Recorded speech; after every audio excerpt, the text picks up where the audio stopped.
Assalamualaikum warahmatullahi wabarakatuh. Yang terhormat Ibu Dr. Hajah Novi Darmayanti CMSAAKCE dan teman-teman yang berbahagia. Pada kesempatan kali ini, kami akan membahas materi tentang audit plan, audit program, audit prosedures, audit teknik, risiko audit dan materialitas.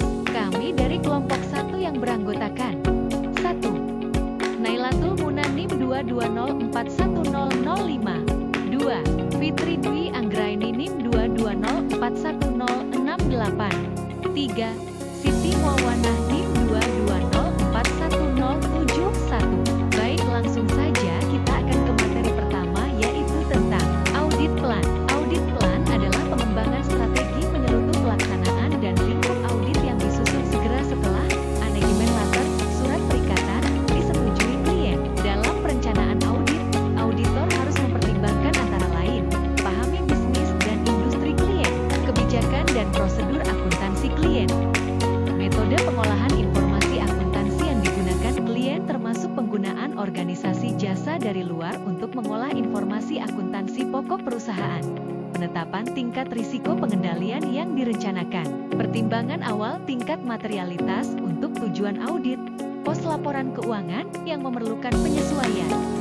Langkah-langkah yang dilakukan dalam perencanaan audit, memahami bisnis klien dan industri klien, understanding klien, hal-hal yang berkaitan dengan bisnis dan industri klien, melakukan prosedur analitis, melakukan penilaian awal terhadap materialitas, menilai risiko audit, pengetahuan tentang bisnis klien membantu auditor dalam mengidentifikasikan bidang yang memerlukan pertimbangan khusus, menilai kondisi yang di dalamnya data akuntansi yang dihasilkan diolah, direview, dan dikumpulkan dalam organisasi, menilai kewajaran estimasi seperti penilaian atas persediaan, menilai kewajaran representasi manajemen, mempertimbangkan kesesuaian standar akuntansi yang diterapkan, dan kecukupan pengungkapannya. Auditor harus menyusun audit plan segera setelah engagement letter disetujui oleh klien. Isi dari audit plan mencakup 1. Informasi tentang klien meliputi bidang usaha, alamat, nomor telepon, dan faksimil, status hukum perusahaan berdasarkan akta pendirian, accounting policy, kebijakan akuntansi, neraca dan perbandingan laporan laba rugi tahun lalu dan sekarang, klien kontak seperti presiden direktur, controller, dan penasihat hukum, accounting dan auditing problem misalnya, perubahan metode pencatatan manual ke komputer, perubahan accounting policy. 2. Hal-hal yang mempengaruhi klien bisa didapat dari surat kabar seperti ekonomi keuangan Indonesia. 3. Hal yang penting dalam rencana kerja auditor yaitu staffing, waktu pemeriksaan, jenis jasa yang diberikan, bantuan kepada klien, dan tim schedule. Pada akhir plan mencantumkan, dibuat oleh, review oleh, approved oleh, audit program. Audit program adalah kumpulan dari prosedur audit yang akan dijalankan dan dibuat secara tertulis. Tujuannya yaitu membantu auditor dalam memberikan perintah kepada asisten mengenai pekerjaan yang harus dilaksanakan. Isi dari audit program yaitu 1. Tujuan pemeriksaan, 2. Prosedur audit yang akan dijalankan, 3. Kesimpulan pemeriksaan. Audit program dapat dibuat terpisah untuk compliance test dan substantif test. Audit prosedures dan teknik. Audit prosedures adalah langkah-langkah yang dijalankan auditor untuk mendapatkan bukti audit yang cukup. Audit teknik adalah cara-cara untuk memperoleh audit evidence seperti konfirmasi, observasi, inspeksi, dan tanya jawab. Co-audit dan materialitas.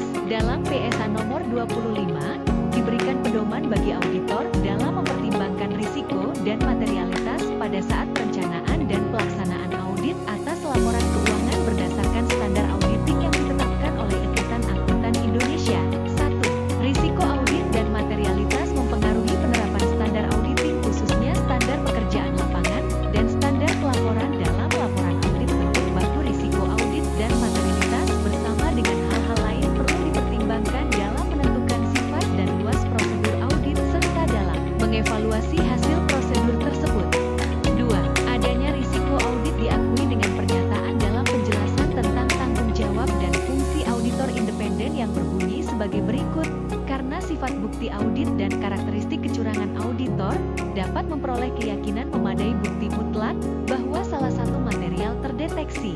Risiko audit adalah risiko yang timbul karena auditor tanpa disadari tidak memodifikasikan pendapatnya sebagaimana mestinya atas suatu laporan keuangan yang mengandung salah saji material. 3. Konsep materialitas mengakui bahwa beberapa hal, baik secara individual atau keseluruhan, adalah penting bagi kewajaran penyajian laporan keuangan sesuai dengan standar akuntansi yang berlaku di Indonesia. Sedangkan beberapa hal lainnya adalah tidak penting. 4. Laporan keuangan mengandung salah saji yang dampaknya secara keseluruhan cukup signifikan sehingga dapat mengakibatkan laporan keuangan tidak disajikan secara wajar. Salah saji dapat terjadi sebagai akibat dari kekeliruan atau kecurangan. 5. Dalam perencanaan audit, auditor berkepentingan dengan masalah yang mungkin material terhadap laporan keuangan. Auditor tidak bertanggung jawab untuk merencanakan dan melaksanakan audit untuk memperoleh keyakinan memadai bahwa salah saji yang disebabkan karena kekeliruan atau kecurangan tidak material terhadap laporan keuangan.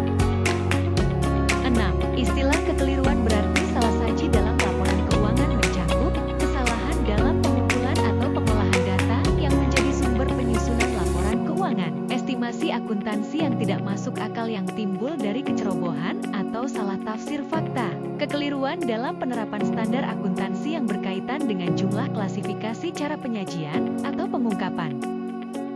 7. Meskipun kecurangan merupakan pengertian yang luas dari segi hukum, kepentingan auditor secara khusus berkaitan dengan tindakan curang yang menyebabkan salah saji material dalam laporan keuangan. 8. Pada waktu mempertimbangkan tanggung jawab auditor memperoleh keyakinan memadai bahwa laporan keuangan bebas salah saji material, tidak ada perbedaan penting antara kekeliruan dan kecurangan. 9. Pada waktu menyimpulkan apakah dampak saji secara individual atau secara gabungan material, auditor biasanya harus mempertimbangkan sifat dan jumlah dalam kaitannya dengan sifat dan jumlah pos dalam laporan keuangan yang diaudit. 10. Pertimbangan auditor mengenal materialitas merupakan pertimbangan profesional dan dipengaruhi oleh persepsi auditor atas kebutuhan orang yang memiliki pengetahuan memadai dan yang akan meletakkan kepercayaan terhadap laporan keuangan. 11. Auditor harus mempertimbangkan risiko audit dan materialitas baik dalam A. Merencanakan audit dan merancang prosedur audit, dan B. Menevaluasi apakah laporan keuangan secara keseluruhan disajikan secara wajar dalam semua hal yang material, sesuai dengan prinsip akuntansi yang berlaku umum di Indonesia. 12. Auditor harus merencanakan auditnya sedemikian rupa, sehingga risiko audit dapat dibatasi pada tingkat yang rendah, yang menurut pertimbangan profesionalnya, memadai untuk menyatakan pendapat atas laporan keuangan. 13. Dalam merencanakan audit, auditor harus menggunakan pertimbangannya dalam menentukan tingkat risiko audit yang cukup rendah dan pertimbangan awal mengenai tingkat materialitas dengan suatu cara yang diharapkan. 14. Auditor merencanakan audit untuk mencapai keyakinan memadai guna mendeteksi salah saji yang diyakini jumlahnya cukup besar secara individu atau keseluruhan yang secara kuantitatif berdampak material terhadap laporan keuangan. 15. Dalam situasi tertentu, untuk perencanaan audit, auditor mempertimbangkan materialitas sebelum laporan keuangan yang akan diauditnya selesai disusun. 16. Pada tingkat saldo akun atau golongan transaksi, risiko audit terdiri A. Risiko bawaan, B. Risiko pengendalian, C. Risiko deteksi. 17.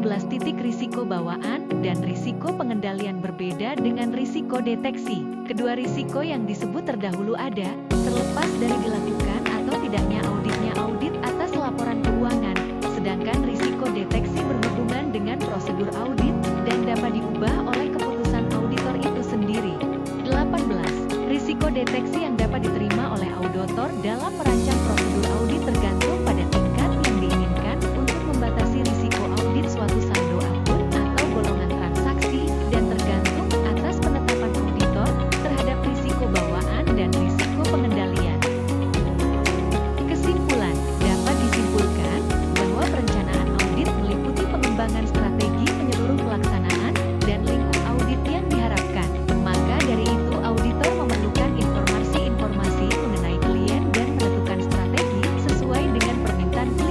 Terima kasih atas perhatiannya. Wassalamualaikum warahmatullahi wabarakatuh.